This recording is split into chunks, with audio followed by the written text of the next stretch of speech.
Okay, let's do this. Revisiting the aftermath of Hurricane Helene. Hurricane Helene is now gone. The remnants did go up into the northern tier of the U.S. lower 48 states and rained terrible on those people. But it finally dissipated and went away. There was a lot of water in that hurricane. I just need to say that right up front. No, what I need to say right up front is, if you like this kind of content from me, it's the only savage content you're going to find on YouTube, most likely. If you like this kind of content, don't forget to subscribe and leave a like. I appreciate it. And if you really want to support me, I've got a link in the description to buy me a coffee. It would mean a lot. That's all. So back to a lot of water in this hurricane. A lot of water. It was a big hurricane.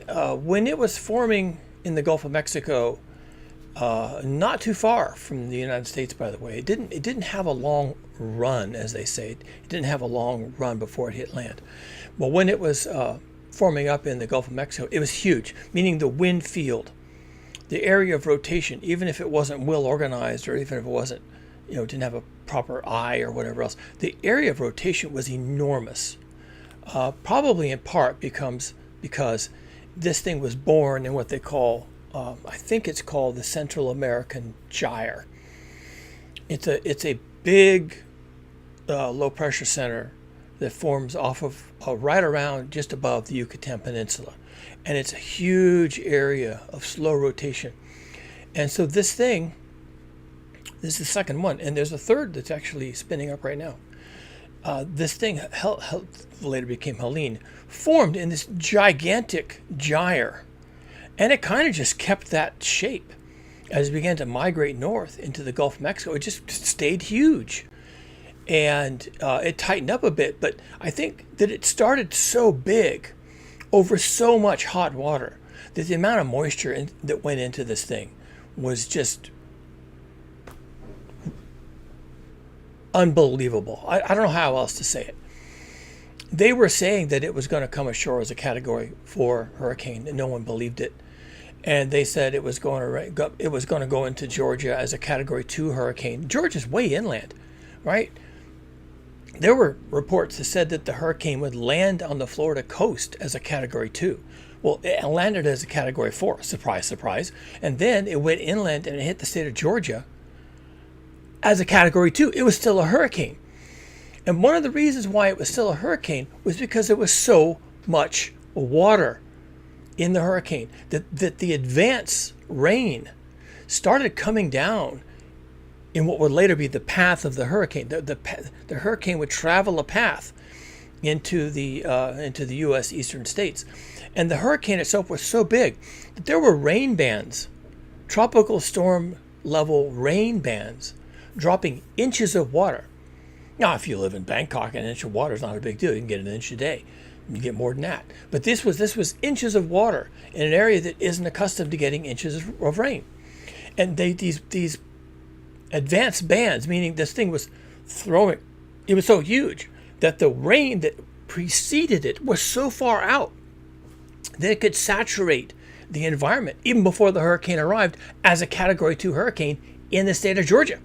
So you ended up, I haven't heard any discussion of this, but I know what happens because this is how the physics works.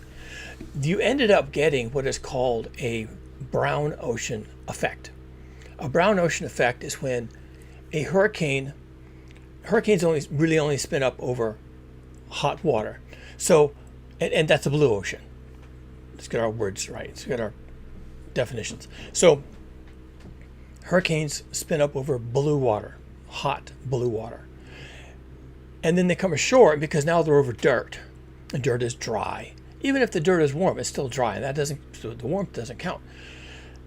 When it comes over water, it begins to starve itself for moisture. And the moisture contains the heat that makes the heat engine spin. So that's the physics of cyclogenesis and how these things grow and how they continue to spin over water, blue water. But this is the end of summer, and the ground in these areas is hot. And when this thing started to approach the coast, it was throwing ahead of itself so much warm tropical moisture that by the time it actually went ashore, the effect was that the hurricane was still over warm water. And the warm water was the water it had dropped itself in its own path. It's like a train that lays its own tracks. And trains do that, by the way. That's how they actually lay tracks. The train is on the tracks, and it lays tracks ahead of itself so that it can keep going forward. And this hurricane basically laid its own tracks. It rained so much. Even before it arrived, it was so huge, and it rained so much that by the time it came ashore, it was like, oh, I'm still over water. Works for me. And it continued inland as a Category 2 hurricane. And by the time it came to western North Carolina, Appalachian Mountains, it was just barely not a hurricane. It was the most cataclysmic thing they've ever seen. And then in fairness, there was an event called this was kind of I don't even want to call this a perfect storm. This was like a scary perfect storm, okay? Then there was another low pressure center kind of hovering onshore in about the area where the hurricane was coming ashore. And when you have two low pressures close to each other, they will actually start to rotate each other, and then they combine. And when they combine, then it can actually enhance the storm. It can tear it apart while they're combining, but in the end, you get a low pressure center that is a combination of two of them, so it can be a little bit stronger. That's called the Fujiwara effect. It's fairly rare. Meteorologists get all excited about it because it's so rare. It's such a rare event that two significantly sized low pressure centers will converge and merge. It's even happened with typhoons in the Pacific Ocean, Fujiwara effect. And I guess that's why it's named after a Japanese guy. He probably studied it. So there was, not only did the storm rain ahead of itself, laying tracks for its own train, then there was a Fujiwara effect, which kind of made it circle around itself a little bit and then kind of stay in one place before it moved on, as the two lows took time to combine. So it was a very strange storm. They're going to be talking about this for decades, I guess, until the next one happens, which could even be next week, because we have another storm coming at us now from the same place. The same Central American gyre has just spawned another storm-like object. So that's the science behind this. This storm is off the charts. It's just completely unhinged. Not too surprising. The people in the path of this thing, including starting at Florida, where this thing came ashore, the Florida Panhandle, which doesn't get a whole lot of really bad hurricanes because they're kind of isolated in a curious way. They're sort of in a sweet spot. Parts of Florida were just completely destroyed, and then this thing went inland and destroyed as it went until it finally went into the northern states of the U.S. and rained a lot there. So what I wanted to do, though, was we'll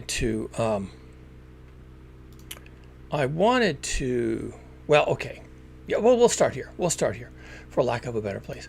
So this is some Fox weather thing, and we could go through this. I don't want to use their content, but second deadliest U.S. hurricane since 2000. That's kind of interesting because, most of the greenhouse effect that is of great note has really happened since about the year 2000. Things really took off in the year 2000. So it's not too surprising that the first and the second deadliest storms are really since 2000. And of course, it only gets worse from here. So I'm going to go forward in this a little bit. I don't want to show much of their content. I'm only doing this for educational purposes, and I have the volume off. Let's see if I can get to the... Yeah, so here's the part I want to see. Folks, you can't comprehend what happened here. You can't believe it. I don't want to see this either. Yeah, there used to be a bridge there. It is beyond comprehension. The way that the gauges broke. They couldn't even measure how bad it got. Now that house is okay, but this river is not. That's a tractor. I think probably weighs 5 tons.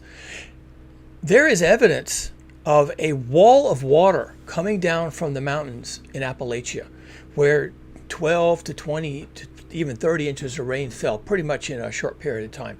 There was a wall of water that came down these canyons and through these isolated valleys that was like 20 feet high, like a tsunami, like the tsunami that came ashore in Japan after the Fukushima earthquakes. And right now, these places are so isolated, you can only get in and out with military helicopters.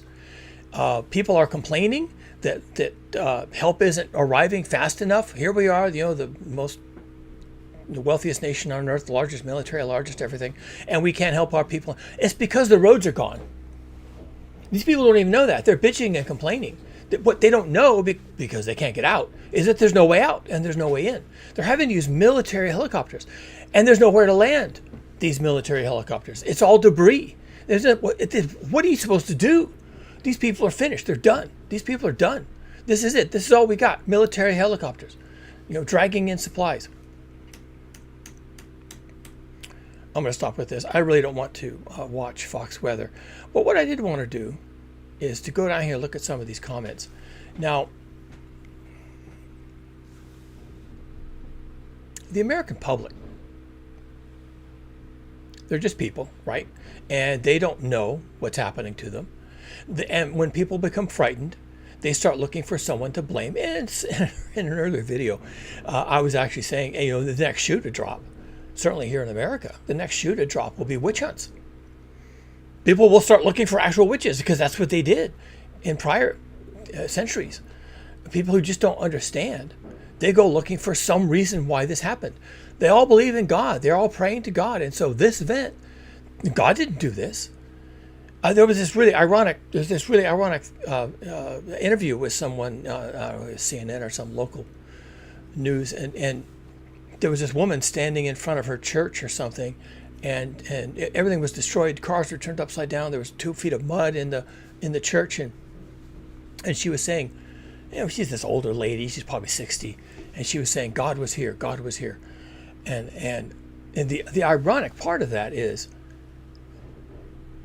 to some extent, she would have to be correct, because they would call these types of things,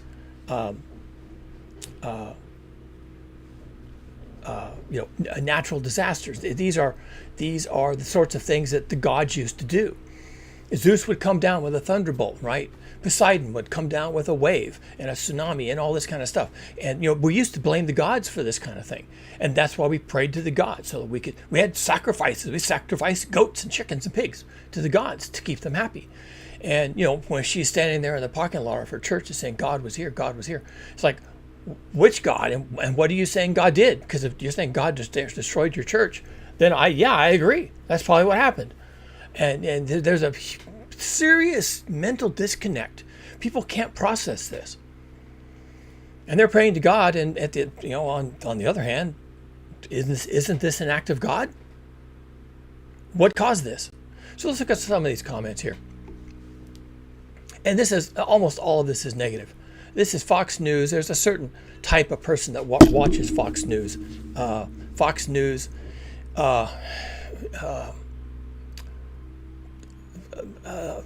serves up a lot of disinformation and a lot of Trumpism.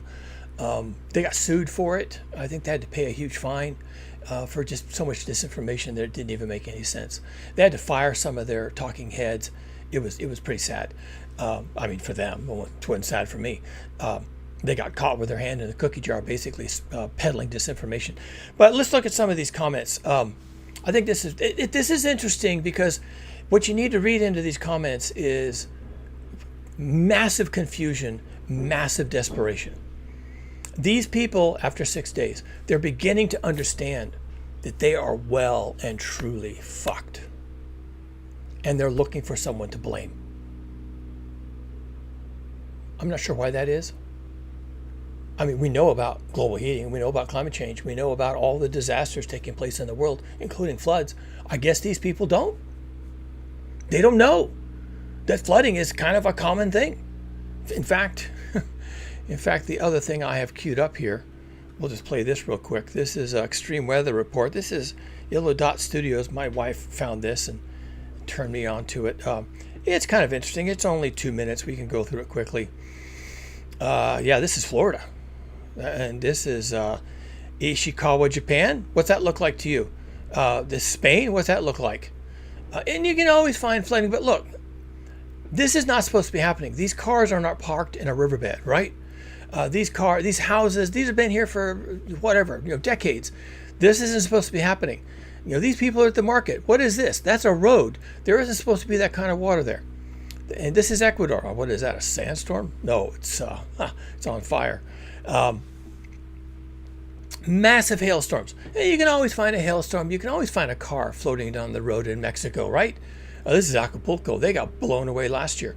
Tampa Bay, Florida. Yeah, this is Helene. This is Helene. And this is Asheville. This is Helene in western North Carolina. And there's cars out there, and there's a house floating down the river. And that, the river just took it. The river took everything. That's not supposed to happen.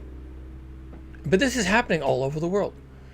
And this is just 1 week. This is Yellow Dot Studios showing us 1 week of calamities, most of which are flooding. This is the deal, people. This is what's coming for you. And then, of course, there'll still be global heating. Oh, see that wall of water? Holy shit! That's eastern Tennessee. This is Tennessee. This is the same storm. This is Helene sending water down the canyon into this valley. And look at that. How are you supposed to survive that? You're not going to survive that. This is a Horseshoe Beach in Florida. This is a drone flyover. All those sticks, all that lumber, that's houses. Used to be. And that pile of sticks and lumber, probably 2-3 feet deep. It's not scattered lightly over the road. You can't see the road through there. It's probably 2 feet deep, maybe 3 feet deep. From the storm surge from Helene coming ashore. A Category 4 hurricane. That then went inland and did those terrible things to places like Asheville. This is Asheville. Fairly large city. This is interesting, a rapid attribution study. So attribution studies are, we just had an event. What portion of it can we attribute to global heating and or climate change? So they're saying that 50% more rain fell in North Carolina, Georgia, and Tennessee. I would imagine it's more like 100%, meaning double. Some places, look, 50%. This is what they're confident in saying.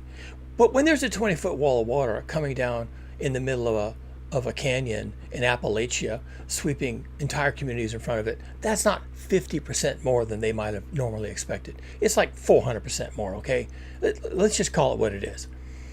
And they're comfortable saying 50% more, but that's not even the point of this graphic. The point of this graphic is the next slide, which is 3% of broadcast and cable news that show segments covering the damage from Helene even mentioned climate change. So that's the disconnect. That's the disconnect. And you know that's true. You know that's true. No one's talking about this. Politicians don't talk about it. Corporations don't talk about it. The media is corporations. No one wants to talk about this. But if there's a downtick in the unemployment numbers, they'll have a 5-minute segment on that. If there's an uptick in the gross domestic product or wages, they'll have a 5-minute segment on that. They'll talk about economics all day. They'll have an economics section. They'll have a political section, and they'll talk about this stuff. And then when there's a big hurricane, they'll pray to God for relief. But they don't have 5 seconds, ever.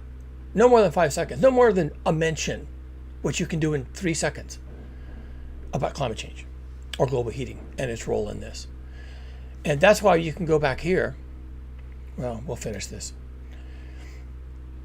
People don't get it. They're completely unprepared. 200 people in Nepal. We just had over 200 deaths due to Helene, has been attributed to Helene, right here in the good old new United States of America.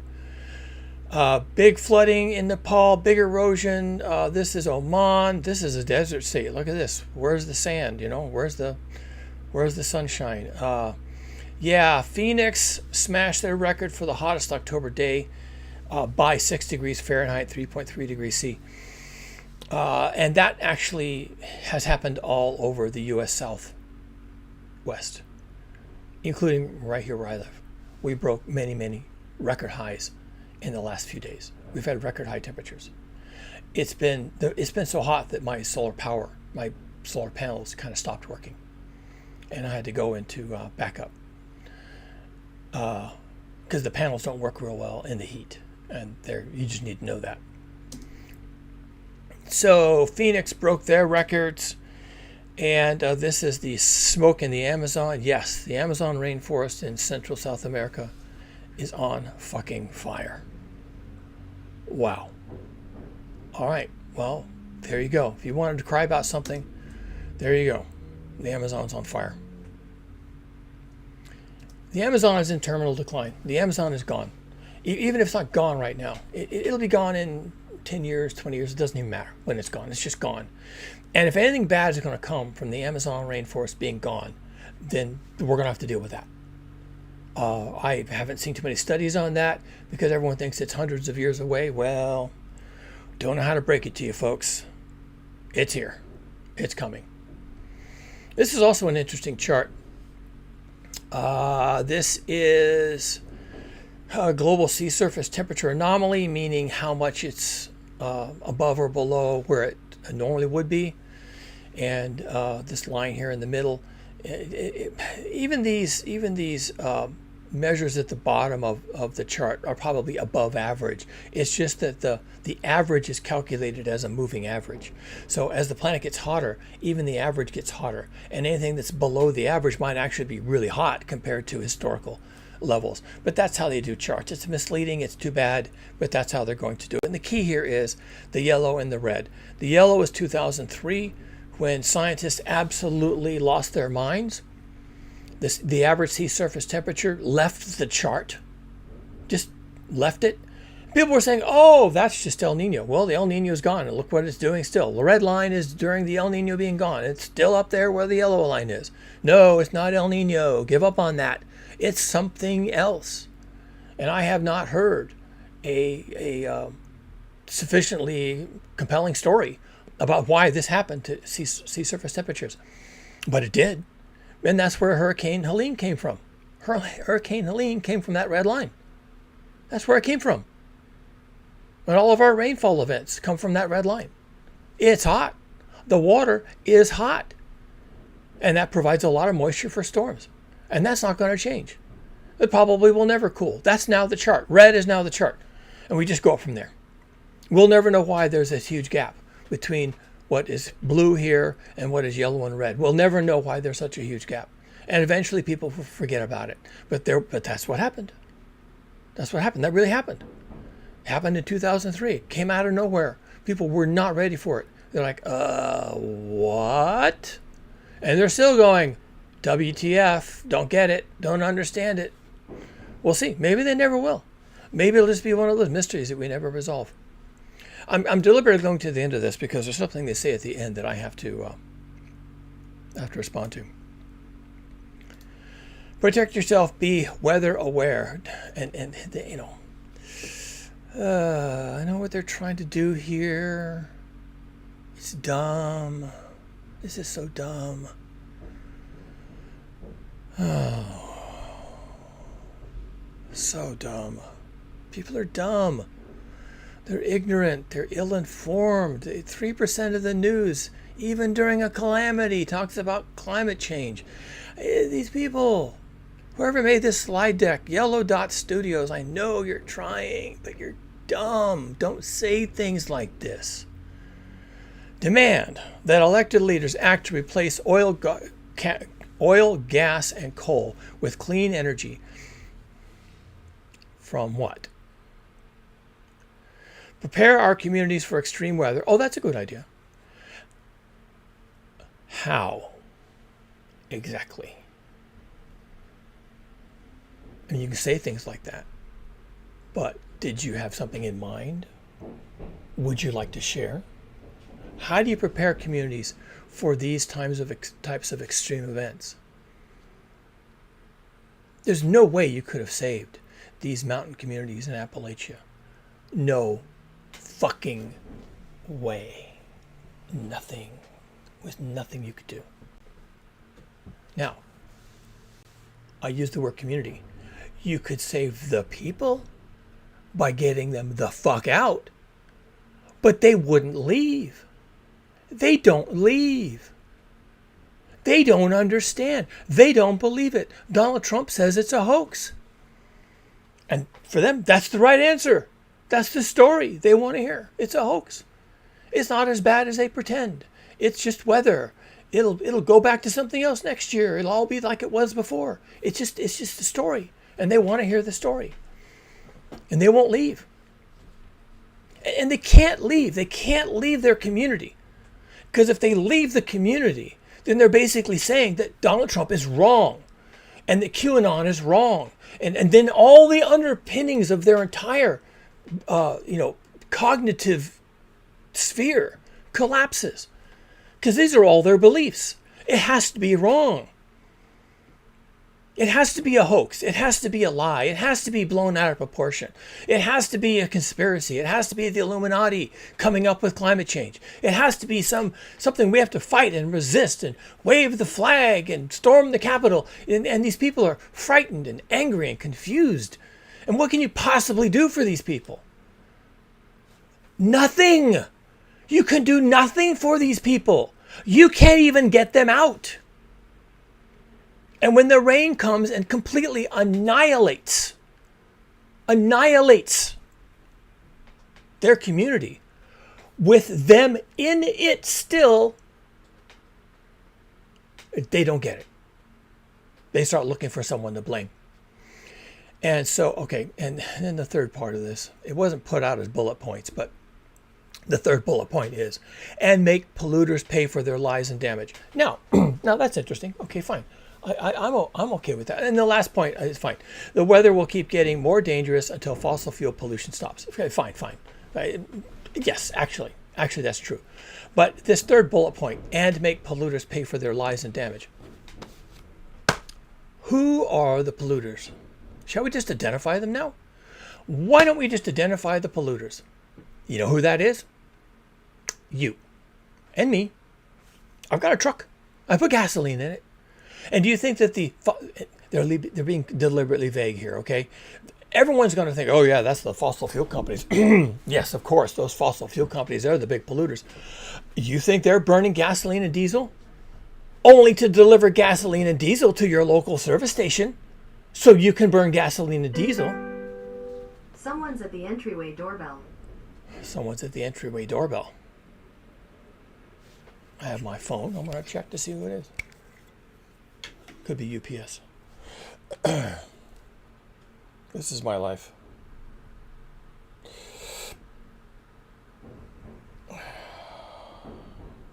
Ah, it's a package. All right, I was expecting a package. We'll just leave it at that. Technology. So who's the polluters here? People say the fossil fuel industry is the polluters. No, they're not.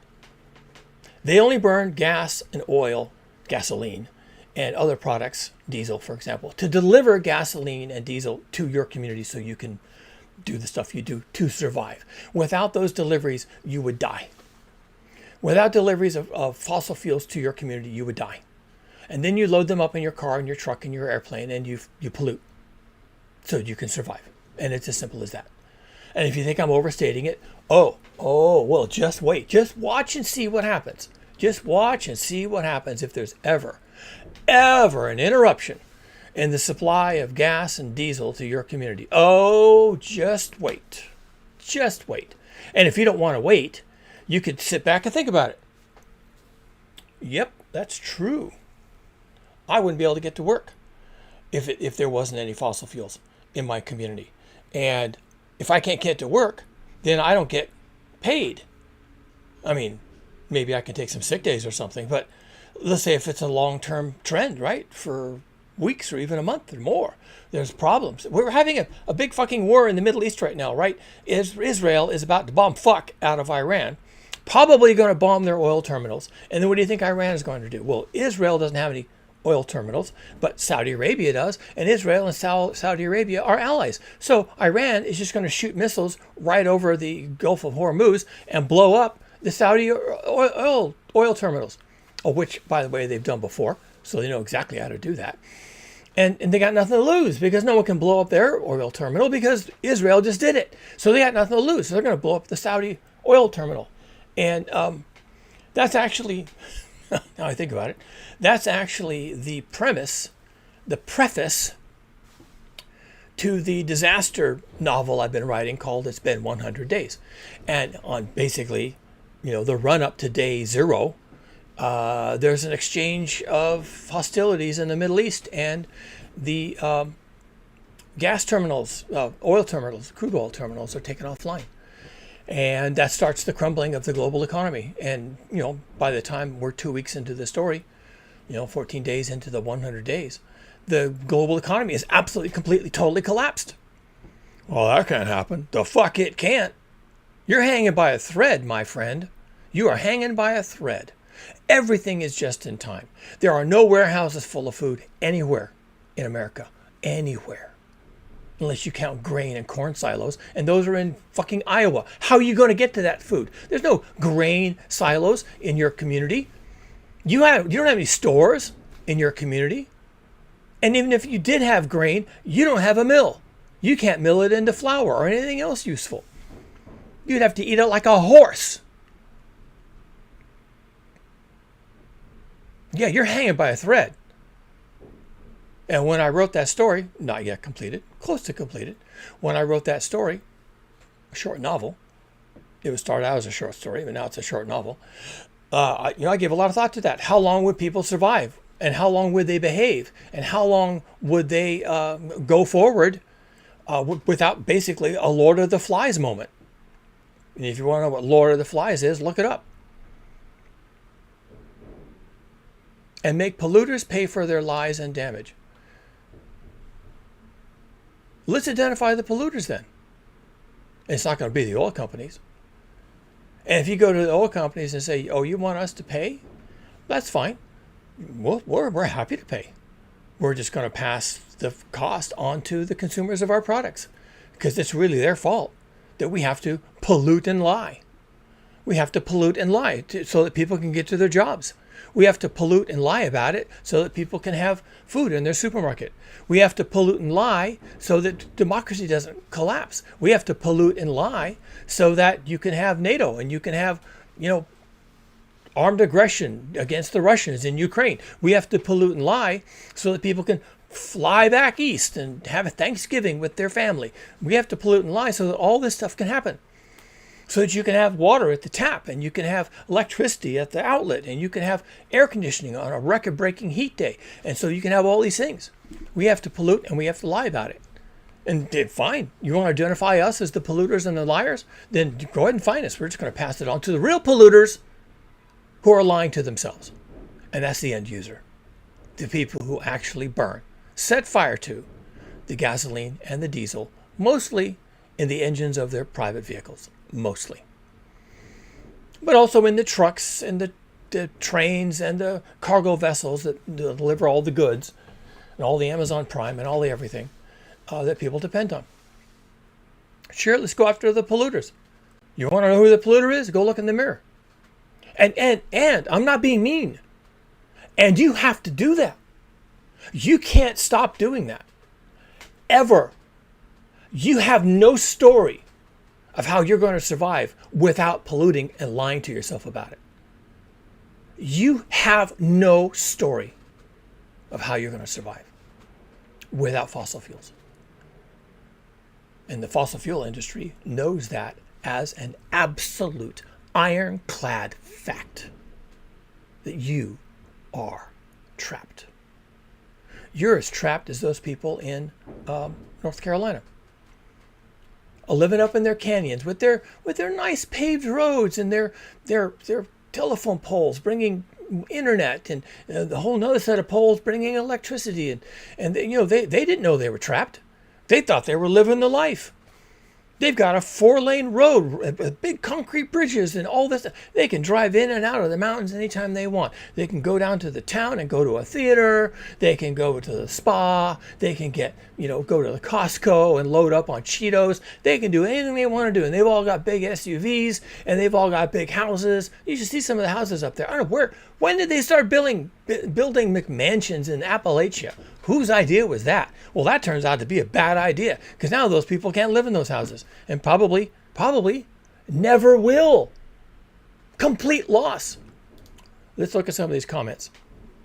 This is going to be bitter. These people are bitter. But what they are mostly is they're confused and frightened. How did this happen? This should be impossible. It's supposed to be a hoax. It's supposed to be a problem from China. It's supposed to be, a conspiracy. It's supposed to be the scientists are in on it. It's not supposed to happen. It's supposed to be a lie. Well, then what just killed you? What just destroyed your entire communities for hundreds of miles in all directions? The path of Hurricane Helene was 500 miles long. 500.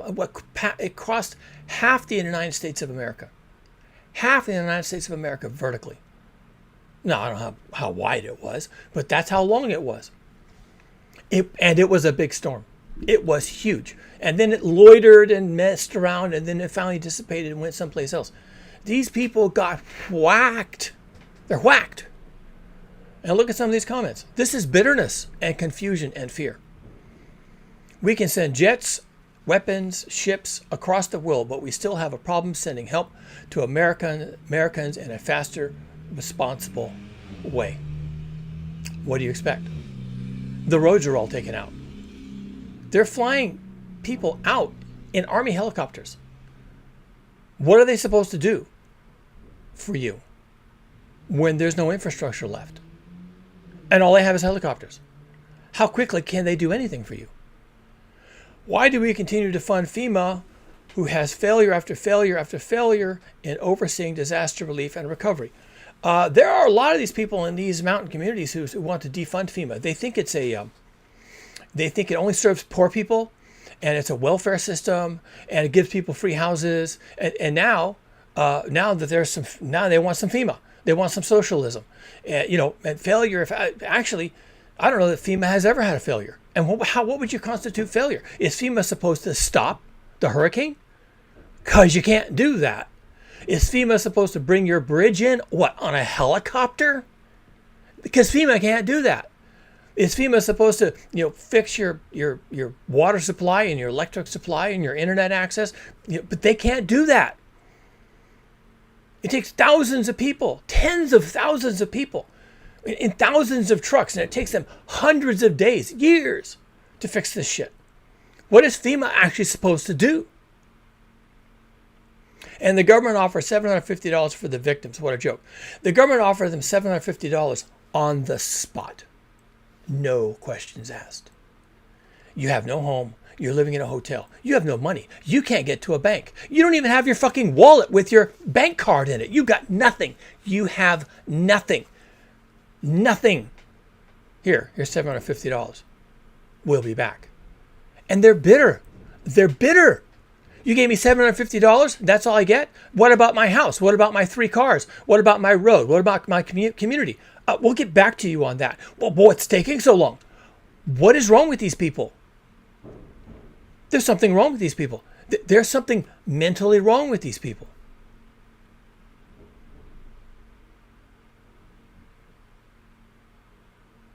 I think they're terrified. I think they've lost their goddamn minds.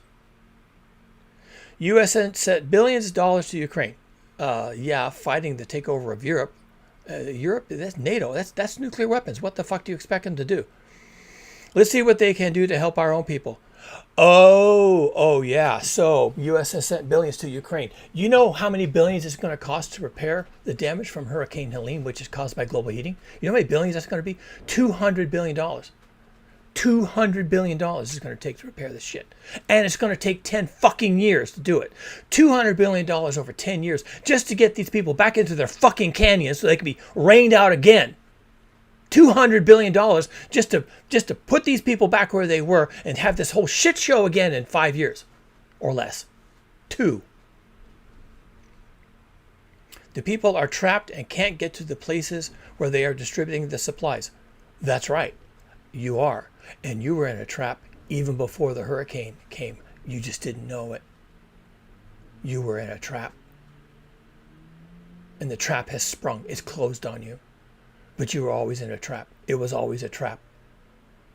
It was always a trap. From day one. You shouldn't have been there.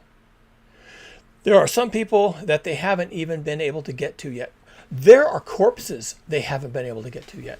They're finding bodies, unalived people, in trees where the water receded and left the body up in a tree. They're finally getting into these communities by foot, and they're finding the bodies in the trees,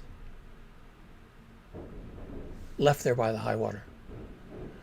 This is what Puerto Rico, PR, experienced with FEMA in 2017, and nobody cared.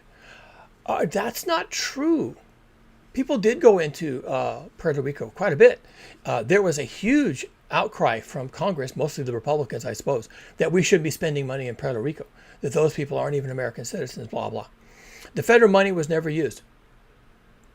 I'd like some proof of that. People are still suffering and nobody has answers. Well, now you're going to find that to be true. People are still suffering and nobody has answers. I want to propose. I have a modest proposal. They're not going to make you whole. There are certain levels of damage that cannot be accommodated ever. And these people in Appalachia are done. They will always be done. There is no amount of money that can fix what's going on up there. You should see the pictures. You should see the before and after pictures.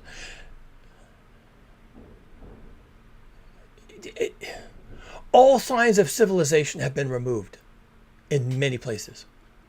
All signs of civilization. The road was there, now the road is gone. And the road is gone for 20, 30 miles of length. The river that was in one place, now it's in another place. The river used to be a narrow channel in the bottom of a valley. Now it's in a wide channel in the bottom of a valley. And everything that was there is gone. Everything's gone. It's just gone. How long is it going to take to fix that? They're never going to fix it. That's how long it's going to take.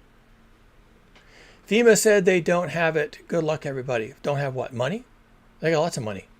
Even though government is constantly trying to defund FEMA. FEMA is an acronym. They're writing it here in lowercase. FEMA is an acronym, Federal Emergency Management Agency.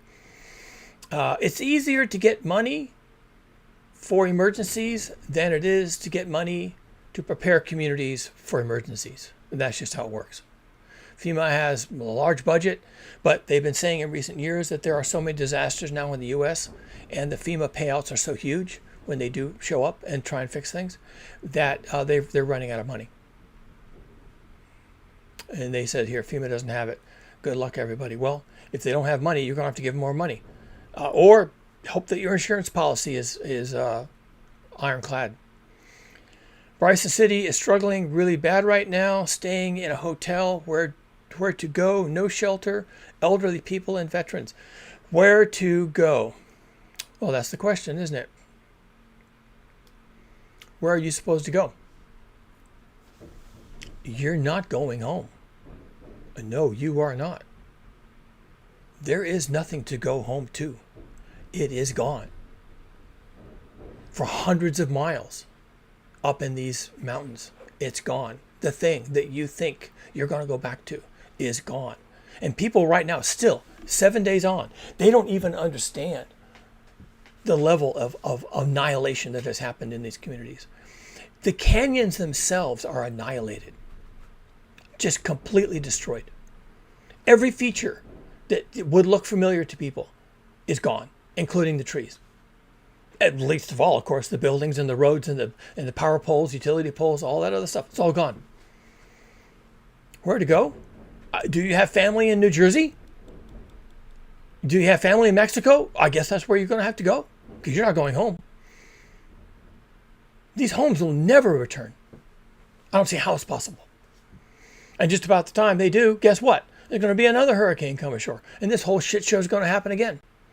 Maybe next year, maybe 3 years from now, maybe 5. It doesn't even matter. Some of these people won't even be done rebuilding. This has been happening a lot, even including in Florida. People weren't even done rebuilding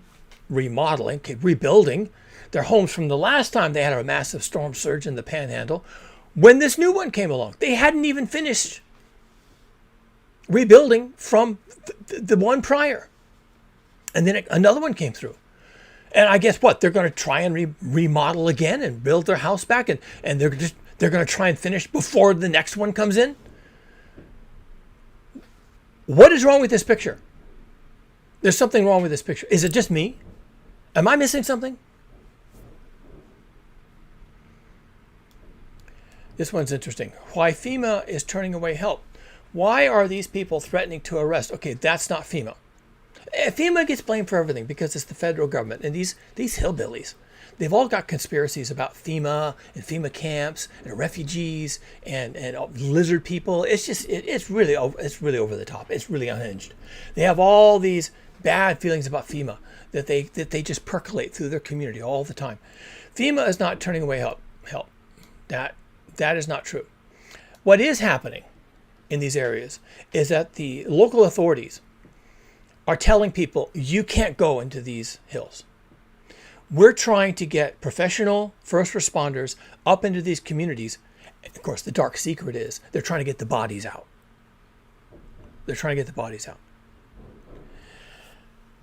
We're sending first responders up into these communities. There's no roads. It's still flooded. It's still dangerous. We don't want you up there, and we're turning you away. There's a roadblock, and there's a sheriff's deputy, and you're wanting to drive up into the hills and save your old uncles, 3 times removed, and no, you're not going up there. And that's not FEMA turning people away. That's your local law enforcement doing that because they don't want you up there. They have jurisdiction.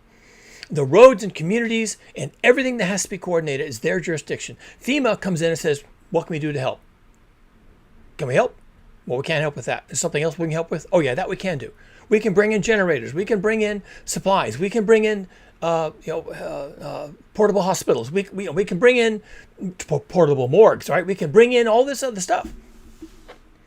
And we can help coordinate funding sources with the federal government. We can get federal money freed up and brought into this community.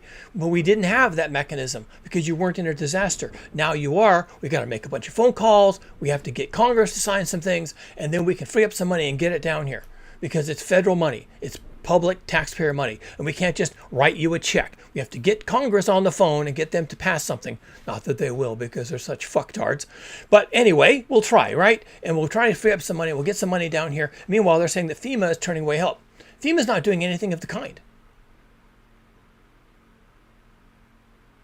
They're working with the local authorities, and the local authorities are trying to secure the situation. It's a disaster. It's an unmitigated disaster.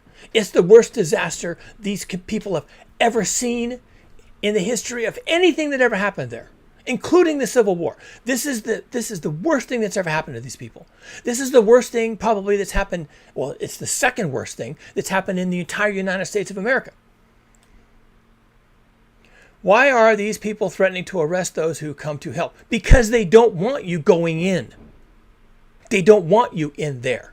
They're not ready for you to go up there and start mucking around in shit. Why are these resources not being redistributed as they promised? It's a disaster. It's a war zone. What do you expect on day 7? You know how long it took to get FEMA and the federal government into New Orleans after Hurricane Katrina? Weeks. You don't like it? Don't live there.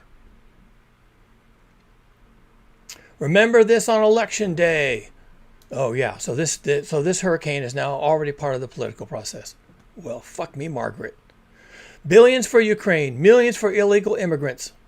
Maybe $750 for U.S. families who lost everything due to this hurricane and little or nothing for East Palestine, Ohio train wreck. Okay, well, that was a fucking train wreck. That's a corporation. Get money out of them. Get them to pay up. You love your market capitalism? get that train company to pay up. You can't make them pay up? Well, then you got a big problem, buckwheat. And as for $750, that was given just to buy bread and milk, okay? I mean, we just don't want you to starve. What you want FEMA to do, what you want the U.S. government to do, is make you whole. And that means rebuilding hundreds of miles of lost roads in the mountains, on the mountainsides, with all the bridges.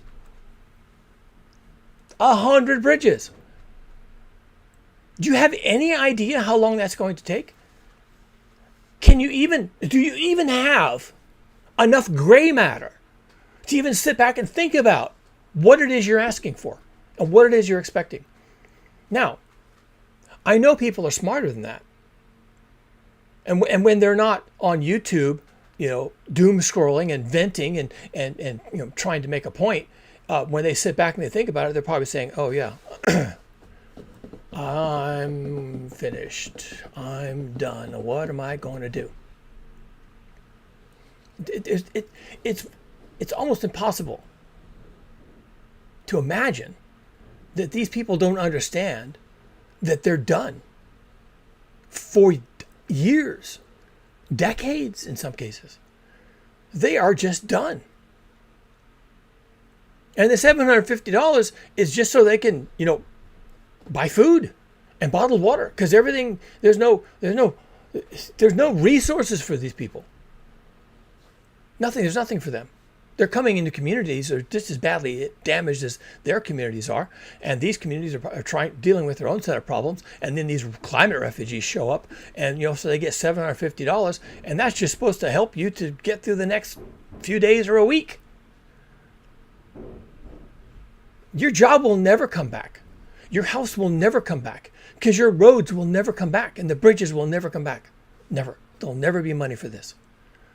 Because as soon as they start trying to come up with money for these roads and bridges, there's going to be another hurricane comes ashore on the east side. And there's going to be a whole nother set of communities that get blown to rat shit. And they're going to want the same thing. And then it's going to be triage. Okay, which communities are we going to save? Which ones have the greatest economic value? Which ones have the most people? That's the ones that are going to get saved. And these small podunk communities up in these mountains, they're not going to get fuck all. They're just not going to rise to the top, because they're nothing. They're nothing. They're nothing. Even if it's thousands of people, they're nothing. Well, hey, at least we did our duty as Americans. We work hard so our taxes can be raised to be sent to other countries to help them. I don't know how to explain this to you, Pinhead. You and your little stupid hillbilly community is just about to devour $200 billion of the federal budget. And probably the state budget too. $200 billion to fix the damage from Hurricane Helene. The official number, I just saw it on the headline recently, was $110 billion. There's no way in hell that's all it is. No way in hell. That's all it is. This early on, 7 days in, they haven't even surveyed the areas they're going to have to pay for. They haven't even started. They're still pulling bodies out of trees. Okay, they haven't even gotten onto the ground to see what's going on. It's going to be at least $200 billion, basically double what they're projecting now. Double. That'll be paid out over 10 years, but still, it's going to be double. And yes, that's why you pay taxes, Pinhead. So that we can have $200 billion to fix your shit. And no, Ukraine did not get $200 billion. They would have loved that, but they didn't get anything from us. All they got was arms, for the most part. They got more money, actual money, from the European Union. What they got from us is weapons worth a certain amount of money if you wanted to sell them on eBay. We're giving them arms. And they're glad to have it, because we make good shit. I am a survivor. This is interesting. See if you get the meta on this one. I am a survivor of multiple hurricanes. Katrina, my worst. Really? What's your perspective on hurricanes these days, post the year 2000? The first 3 days after a storm are critical. That's probably true. You are always on your own at first. Also true. What else will be the case? Everything's been destroyed. You expect people to drop everything and figure out where you are and how to help you in less than 3 days? In Katrina's case, it was less than a month. It was many weeks. I pray for these people, but most of these victims are not expecting such conditions. Let's pray. Okay, prayer is not going to help you. The problem, these conditions, what's coming your way is global heating. Get ready. That's all I'm going to say. There's going to be much more of this. And you may want to get it out of the way. This is now the second deadliest in the U.S. hurricane since 2000. Second deadliest. So, yeah, but there have been like a few really massive hurricanes since the year 2000. We have really screwed up the Earth dynamic system. The governor should be leading the efforts. Who says the governor isn't? But just look at the governor in Florida. He's been leading the cleanup personally. Okay, well, this is just all like anecdotal. I haven't seen anything of DeSanto doing anything at all. God bless and protect all the people affected by this devastation. Now, that's kind of ironic, don't you think? Isn't this an act of God? That's what the insurance companies are going to claim. The insurance companies are going to claim, oh yeah, we don't have to pay out on this because this was an act of God. You know, wow, no one could anticipate this. This is way too much destruction. Act of God. And this is like deities are involved. You go sue the deity if you want to. If you want to sue somebody, go sue God. We're not paying out. They're going to invoke their force majeure. This is bigger than we can deal with. They're going to blame it on God.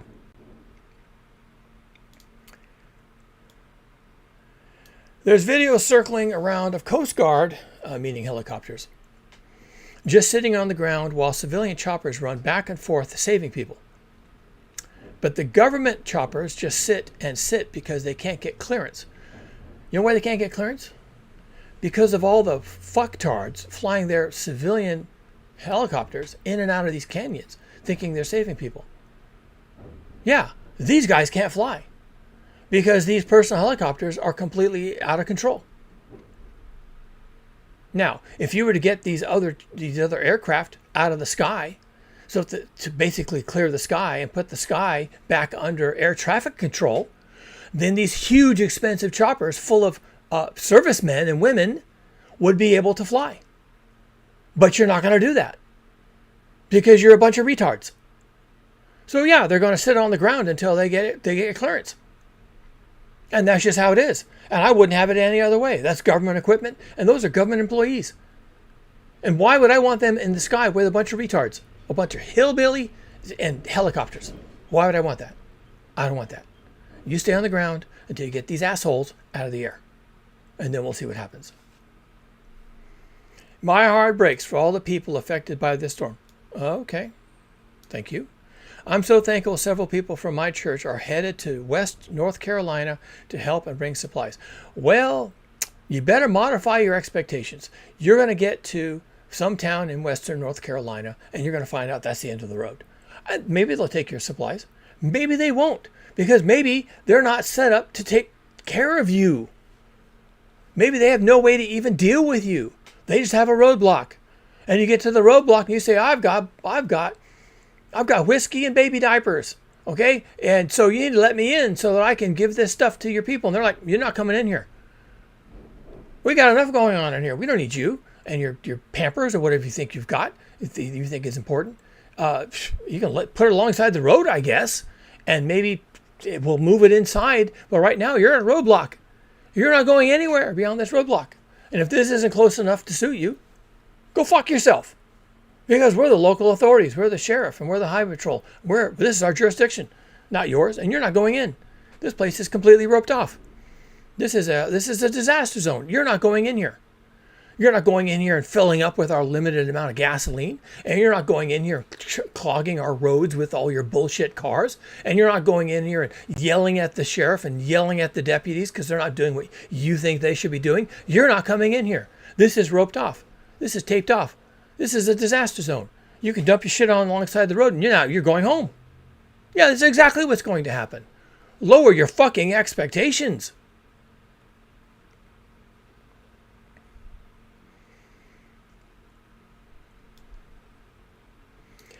If you are outside the area, you know what is going on. Here comes a conspiracy. It is unconscionable the state and national government with resources did not respond within hours. 6 days. Wow. I am ashamed to be an American right now. It took 3 weeks to get into New Orleans. And New Orleans is a big fucking city with millions of people. And you expect them to get within hours? Hours? What are you talking about? You expect them to get into these canyons? Hundreds of miles of canyons when there's no roads, no power, and it's trees down and there's still floodwaters and there's bodies up in trees, and you expect these people within hours to get in there, do something for your fat diabetic ass? No, it doesn't work that way. Nobody works that way. The local sheriff 4 miles down the road didn't act that way. This is a disaster. Everything is destroyed. Everyone is destroyed. Everything is completely turned upside down. No, it doesn't take hours. It takes weeks. And it took a century just to build this. A century to build these places.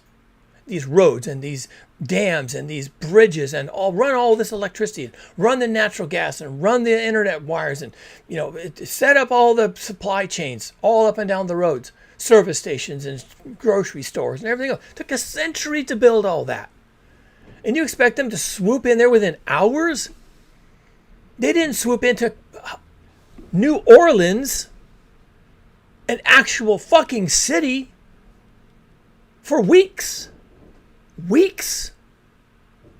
Oh, and by the way, these people didn't have any problem with that because black people. Prayers for everyone affected by Hurricane Helene, such a tragedy.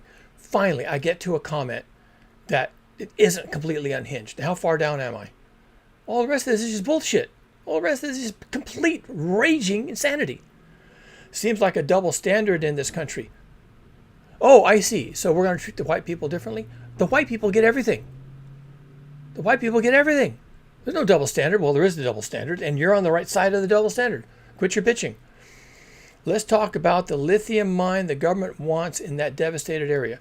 More conspiracy, more lizard people. Yes, they caused this hurricane because there is a lithium mine, we think, and the government wants it. And, what the government wants, the government gets. Actually, only corporations run mines. Don't you understand that? The government doesn't run any mines. What? They're going to take the mine from one corporation and give it to another corporation? What are you talking about? Okay, but the implication is all this happened because there's a lithium mine that the government wants in the devastated area. So that's crazy. It's all crazy. This is a natural disaster. This is a national disaster, not just a natural disaster. Okay. National, do you hope it is? It's really a regional disaster. It's your fucking problem. North Carolina should pay for this whole fucking thing. They're the ones that got the taxes, property taxes, from building all these communities up in these hills without any way to get out and no way to deal with a big rainfall event. They did this. They built those 4-lane roads going up in those mountains. I can see them. They built the huge bridges for these highways going up in these mountains. And they set up all these McMansions. And they sold all that property. And they developed all that property. And North Carolina got all that property tax and went into all the counties. And they made money off of all this real estate and all this infrastructure. And they made nothing but money. And a lot of the money came from the federal government. A lot of the money to build the highways and the bridges and everything else came from the federal government. And they took it and they built the highways and the freeways and the bridges. And they're happy to have the money. And now it's a national disaster. Why? Why is it a national disaster? Fix it yourself. Figure it out. And if you can't figure it out, then don't be up there. I don't know how else to say it. I live in Nashville. There is a drop-off where I can drop off water clothes, baby products, and food. Okay, maybe that's useful, right? In other words, you don't drive to North Carolina. That's a dumb idea. Stay home. But if there's a place that's, reputable, a National Guard armory someplace where you can drop off some things, then they will put them in their big fucking truck with their big U.S. Army symbol on the side, and they will drive your stuff up into North Carolina. And when they come to the roadblock, they're going to get waved right through. If you show up in your station wagon with a bunch of Pampers and whiskey bottles, they're not going to wave you through. You're going to be invited to dump your stuff on the side of the road. And as soon as you do that, you turn around and there's an army truck that comes through carrying Pampers and water bottles, and they get waved through. That's how this works, dipshit. That's how it works. Take your stuff, your donations, which is a great idea, thank you very much, to a certified drop-off place. The local authorities will organize a convoy, and they will be invited in. They will be invited in. You won't be. So shut up about it. No more money sent overseas. Keep it here in North Carolina. How about North Carolina just pays its bills? How about we do that? That seems to be what the Republicans and the alt-right like. Everyone pays their own bills. Fine, pay your own bills. A woman said in a hospital they had 900 bodies. They don't. You're lying. You're full of shit. For one thing, who is they? There's no hospitals up in that area right now. There's nothing. If you're talking about portable morgues, which FEMA can't supply, they're trucks with they're great big trucks with refrigerator freezers built into them. If you're talking about portable morgues, then where are they and how many bodies do they have in them? Otherwise, shut up about it. Oh, and by the way, just to be fair, the death toll is being reported, I think I just heard it, but now I'm playing a blank. 220? 180? Oh, 180, and I think then it went over 200. I'd be surprised if it wasn't 900. But they will never have 900, because even though there'll be probably literally 900 people dead, they won't recover them. They'll just vanish into the forests. Or in some cases, they're already vanished into the sea. The water has already flushed everything out to the sea. So they're gone. People will be walking up in these mountains, hiking and whatever, and they'll be finding bodies or, of course, bones. They'll be finding bones. And, it'll be local news. We found some bones. Using dental records, we finally identify them as someone who was killed in the Hurricane Helene disaster 5 years ago. It'll be local news, right? Another body found alongside a trail up in the mountains. And that's how it's just going to be. No one coming for you. Stay weather aware and have a bag ready to go at all times. Yes. Absolutely. 100% correct. No one is coming for you. Your survival is your responsibility. They give you the weather reports. They give you the best guesses of what's going to happen. They actually send out weather alerts. They tell people you're going to be flooded. And I think the one thing that has come out of this is that the local authorities did not issue evacuation warnings or evacuation orders. They didn't do it. I wonder why. You want a conspiracy? Now you have one. They didn't do it. I wonder why. And will we ever know why they did not?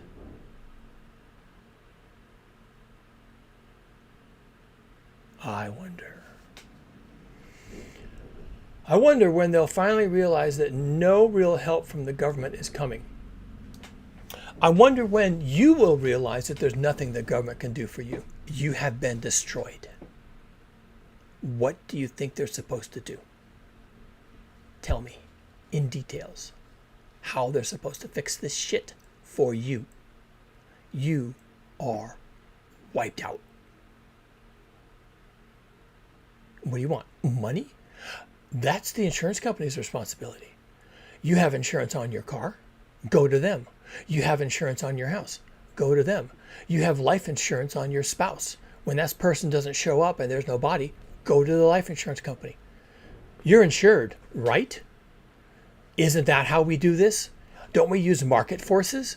Isn't this supposed to be pay to play? Aren't you supposed to pay your own way through the market economy? Yes, I think that's actually how it works. Figure it out. Oh, wait, you didn't have insurance on your home? Well, that's on you then. I send my condolences to all the families that lost a loved one. My heart and prayers go out to everyone impacted by the hurricane. Very well said. Unfortunately, these victims will not qualify to get the $750 because they aren't indigenous people. Okay, here it is. Here it is. White extermination. Unless you're black, unless you're an indigenous person, unless you're transgender, you're not going to get the $750. 12 comments up, they were saying, oh, everybody got $750. That's not going to be enough. And this person's saying, you're never going to see $750 unless you're a non-white. Okay?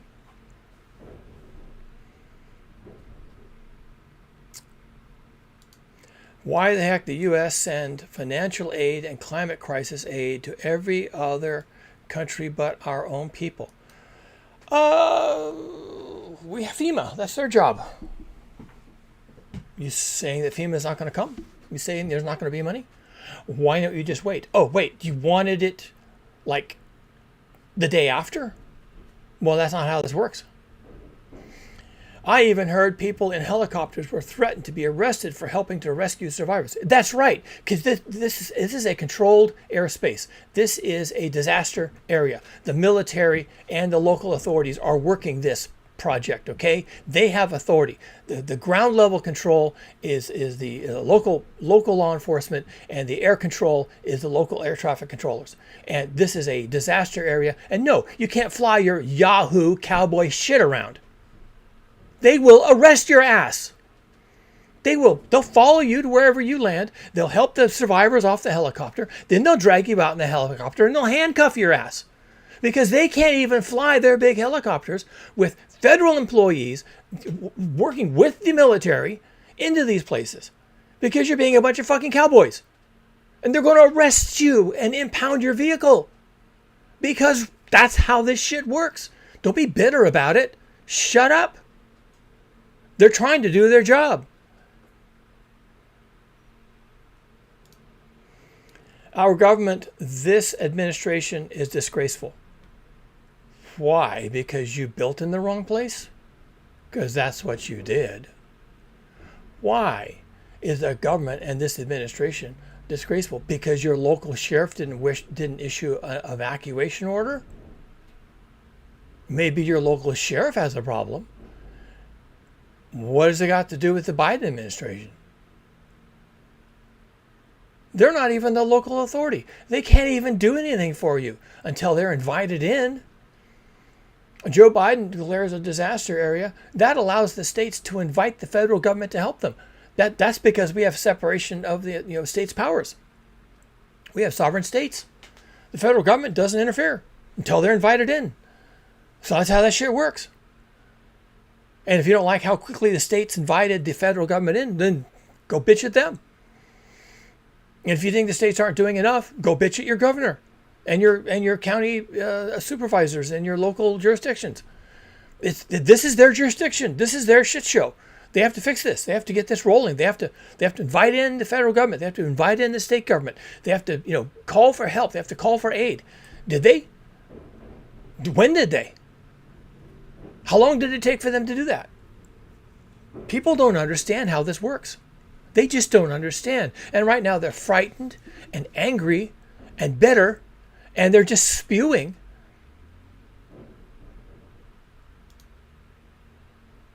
And that's not going to change anything.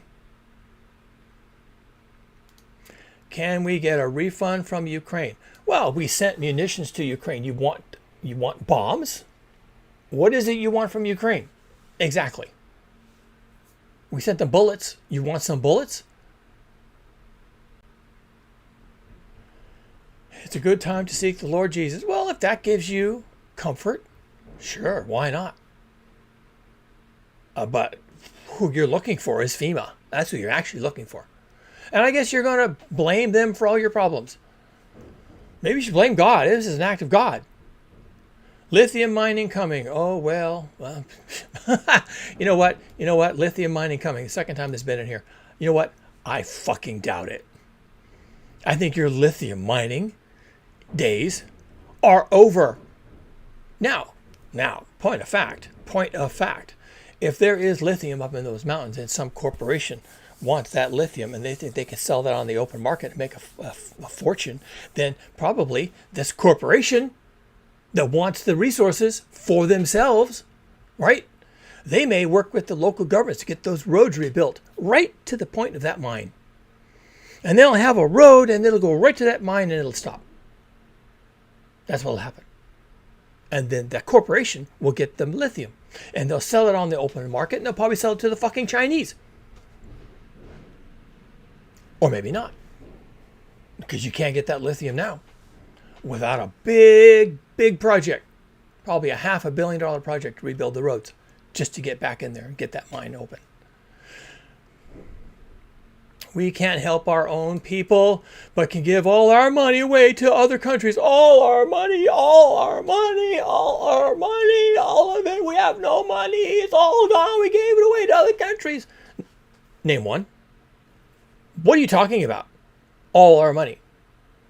I know you don't have any money, but that's a personal problem.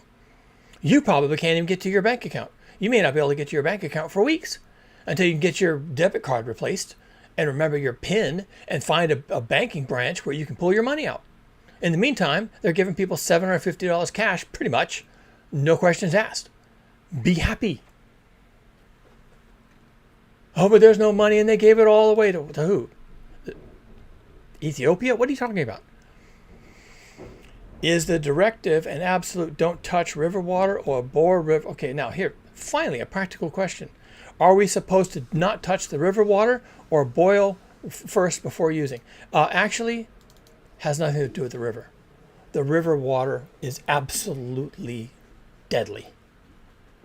The river water is full of diesel, gasoline. I saw pictures of service stations where the pumps, the thing with the hose on it, with the numbers that goes around, the pumps that sit above ground, not the tanks, that's underground. The pumps above ground were sheared off at the bolts, at the concrete, sheared off, nothing left. There are communities up in these mountains that are engaged in every kind of agriculture or light industry. That's why they have so many roads now.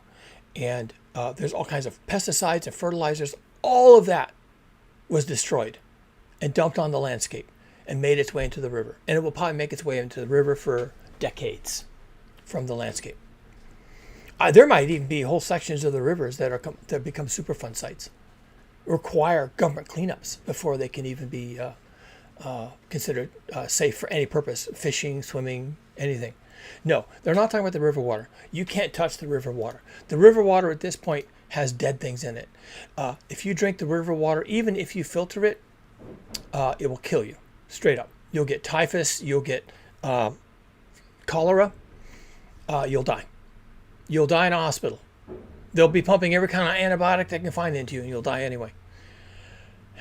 The admonitions regard town water. Most of these communities have no water of any kind. And you can't touch the river water. It will kill you. Places that still have town water must boil their water first. That's the town water that comes out of your tap that you used to give no thought to of any kind. If you still have town water at your tap, you must boil it. The river water, strictly off base. You can't touch the river water. You shouldn't be in it. Ignore FEMA and please help those trapped by the damage. That's what FEMA does, you dipshit. And as for those trapped by the damage, if you're in wreckage, you're dead. If you are behind wreckage, meaning your canyon is full of wreckage, your roads are full of wreckage, then you've got weeks before they can get you free of that wreckage. They have hundreds of miles of roads now, hundreds of miles of roads that are some combination of completely gone, completely under mud, washed away in landslides, huge landslides covering the road, or covered in feet, 20, 30 feet of debris. And if you're behind all that, you're fucked. Your only choice, your only hope comes from the sky, an Army helicopter. And if you are trapped so that you can't get out of your community, you don't even know right now how trapped you are, because you don't have internet, you don't have access to broadcast news, you don't have power. If you have a generator, then you could maybe fire up a TV or a wow, where's your networking coming from?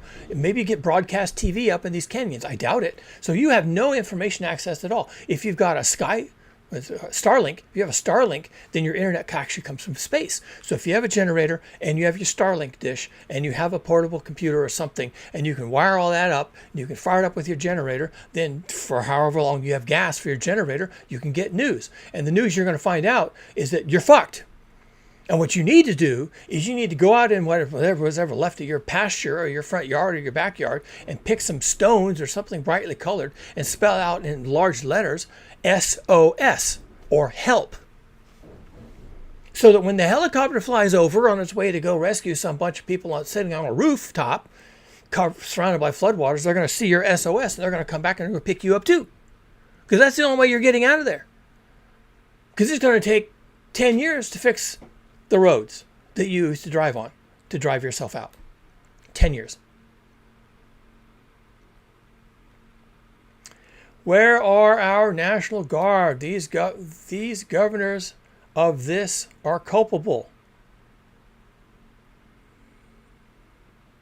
I don't even know how to respond to that. Yeah, contact your governor. Ask him where the National Guard is. The National Guard are under state control. Thanks, ladies, for bringing us such great information. She's talking about the talking heads on the newscast. I'm praying for my fellow North Carolinas. Okay, good luck with the prayer. They had to go there, make it seem like they are sympathetic, then rolled out. Anyone in North Carolina, there is no more help coming from Biden-Harris. That isn't true. That's not true. They're going to pour billions of dollars into these communities. And these bitter shitheads, the bitterness and the bile and the conspiratorial mindset, they're going to get it anyway.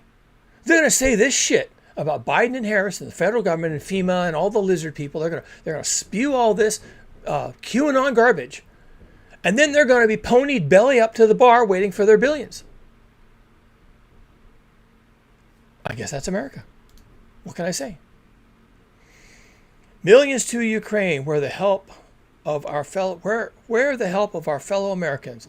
This is infuriating and an insult to our country. May God help our brothers and sisters. Our prayers and love and condolences for all lives lost, human and animal. So sorry. Please stay strong.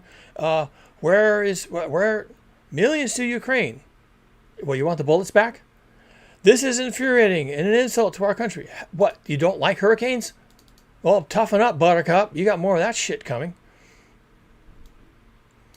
With North Carolina Highway Patrol writing truck drivers tickets for a shortcut being 40 and 26 is shut. Now, these are highway names. Drivers are now talking about not taking goods into North Carolina. I think that that's probably not true. I don't think that the Highway Patrol is writing anybody tickets. They might be turning them away. They may tell them, oh, this road's closed. Your truck is too big to get over the bridge. The bridge has been damaged. The road has been washed out. It's down to one lane. And we're not letting heavy vehicles in because we don't think that the road can hold up to the weight. And so they might turn you aside. They're not going to write anybody a ticket for anything. Nothing at all. This is a disaster area. This is a war zone. They're not going to write. This is all made up. Yes, 40 and 26 is shut down. That's probably true. That's just how it is. It just is. They flew the whole route with helicopters, and they know where vehicles can go and how big those vehicles can be. And if your vehicle is too big, you're not going there. That's just how it is. That's just engineering. The engineers are on this one, people. They're looking at the bridges. They're looking at the roads. They're looking at the washed out culverts. They're looking at everything. They're saying, oh, yeah, this is passable, but only for small vehicles. And this is passable, but only for vehicles under 2 tons. And, and otherwise you can't come here. This has been damaged. This has been half washed out. The pillars are undermined. The footings of this bridge are half washed out. You can't, passenger cars, I guess, are okay, but, no trucks over 2 tons. That's what they're doing. They're doing that shit. And if you come up to a roadblock and you've got a truck with a load of Pampers, but your vehicle's too big, they're going to say, I'm sorry, you can't do this. They're not going to write you a ticket. They're not going to write you a fucking ticket, you fucking lizard brain. Now talking about not taking goods into North Carolina. I know I'm not bringing my truck into North Carolina. If they're going to act that way, then we're trying to bring in relief in goods. Okay, yes, you can't drive your private vehicle into a disaster area. That's how it works. That's how it actually works. It's under local control, and you can't do that. So I've gone through these. It was useful to do this because it demonstrates how utterly confused and terrified and clueless people really are. When you get them into a forum and you start listening to them and letting them talk, the stuff that comes out of them is just psychobabble. These people have lost their minds. And they may have been sane enough before this disaster hit. But as soon as there's some pressure and things just fall apart, they lose their fucking mind. They lose their minds. They've lost their minds. These people are not sane anymore. I was listening to a woman talking about what's happening in her local town. She's way up in the mountains, and the local town was completely destroyed. And people can't even get past the local town, and there's nothing coming into the local town. But there's some services left there, and a third of it was washed away, but there's some things there, right? Maybe there's a service station, maybe there's a drugstore, maybe there's something there. And, she was complaining that there are looters in her town. Looters. And she said bang bang. There's been some bang bang, and there's looters. And now she didn't clarify who the looters were, but I can guarantee you these are local people. These are the hillbillies. They're looting their own communities. I don't actually have a problem with that. If you're up in the mountains and you have no money because you kind of live just in time, right? You work a little bit and then you have money and you spend it, and then you work a little bit and you have money. If your whole life is JIT, then when you find yourself with nothing and you have no money and you can't get to the bank and you don't have a job anymore and you can't get out and you can't go anywhere and you're stuck and you're waiting for a helicopter, then yes, you may have to go to the market and loot. You may just have to take shit. And if you're a hillbilly, you might go down there with your gun, right? They all got guns. They carry guns around in their vehicles. You might go down there with a gun. And if the guy at the market, doesn't want you to walk out with whatever you want, maybe it's some bang bang time. Sure, why not? Is that a problem? Well, it's uncivilized. But civilization just ended for these people. These people are done. They're wiped out. It's Lord of the Flies time now. They don't get civilization anymore. They get bang bang and looting. And if you're thinking, oh, the looting, well, that must be the poor black people from Chicago. Or maybe they're from New Orleans. Yeah, right, fine. That's what Fox News will say. This is poor black people from New Orleans looting up here in white Appalachia. Sure. Okay, fine, you lizard brain. Fine. Think whatever you want. Go ahead. I don't even care. Yeah, sure, fine. Why not? It's funny. Go ahead and say that. It's funny. No, it's the hillbillies. They're coming down out of the mountains and they're angry and scared and frightened and terrified and everything's gone and it's all a conspiracy and it's whatever, HARP and reptilians in the White House and they've lost their mind. They may have lost their mind before this even started, but certainly they've lost their mind now. We can come back to this. Be weather aware. Yeah, you think? And when they tell you there's a shit show coming, you better start wondering how bad it's going to get and whether you're in the crosshairs. Demand that elected leaders act to replace oil, gas, and coal with clean energy. That's not going to save you from the weather. Straight up, not going to save you from the weather. That's completely tangential to the problem. Prepare our communities for extreme weather. Yes. Double plus good on that one. Not that you can do that in many instances, but you should at least look at it And if you can't, if there is no way to save yourself, you should know that and not be in denial. If you really are in the crosshairs of the next big storm that comes through and drops 10, 15, 20 inches of rain, you need to know that. And you need to face that. And if that's a problem for you, then you might need to get out. Because that is one way that you can save yourself from this kind of extreme weather. Just don't be in the path. Get away. And make polluters pay for their lies and damage. Yeah, well, the polluter, it turns out, is in the mirror. So what am I going to do about that? Nothing I can do about that. The weather will keep getting more dangerous until fossil fuel pollution stops. Not true, really. And I'm glad I came back to this. The weather will keep getting more dangerous regardless. And then you have to stop burning fossil fuels. And after you stop burning fossil fuels, the weather is just bad. Whatever level of bad you were having at the time, that just continues. And that never stops. Because we've changed the system. We've put the system on a completely different footing, a completely different level, and it's going to stay there for millions of years. And, so if you want to stop burning fossil fuels today, that's fine. But you're still going to have things like Hurricane Helene, because that's not where we are. That's where we are.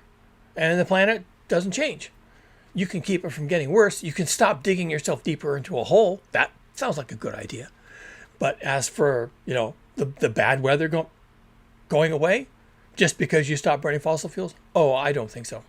No, that's not how the Earth system works. That's not how physics works. That's not how any of this works.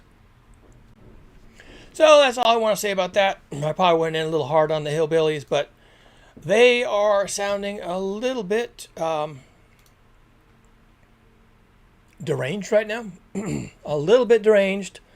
They're blaming FEMA. They're blaming the Ukrainians. They're blaming the fossil fuel industry. This is the problem with denial.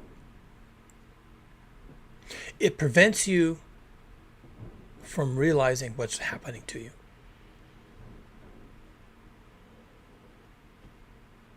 And people need to wake up, maybe one disaster at a time, to what's actually happening to you. This is happening. Those people are done. They're not going back. They don't know that yet, but they're going to figure it out soon enough. And then what? The witch hunts? What are they going to do? Who are they going to blame? Who are they going to come after? They got more weapons than any place else on Earth per capita. What are they going to do with all that? I guess we're going to find out. It may take a couple of years, but we're going to find out how well they adapt, how well they come to terms with what just happened to them.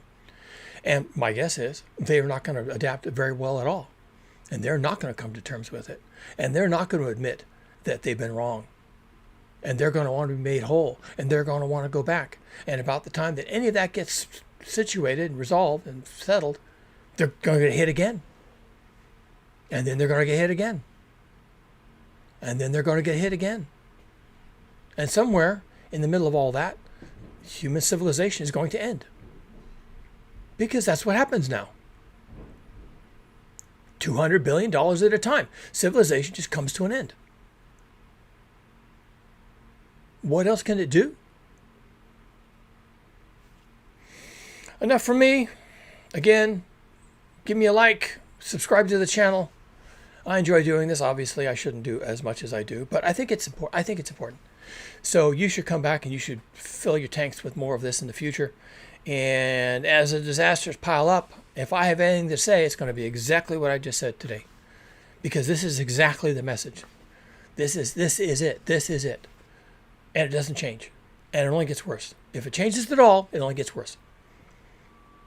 And if that sounds crazy or conspiratorial or unhinged, well, be weather aware.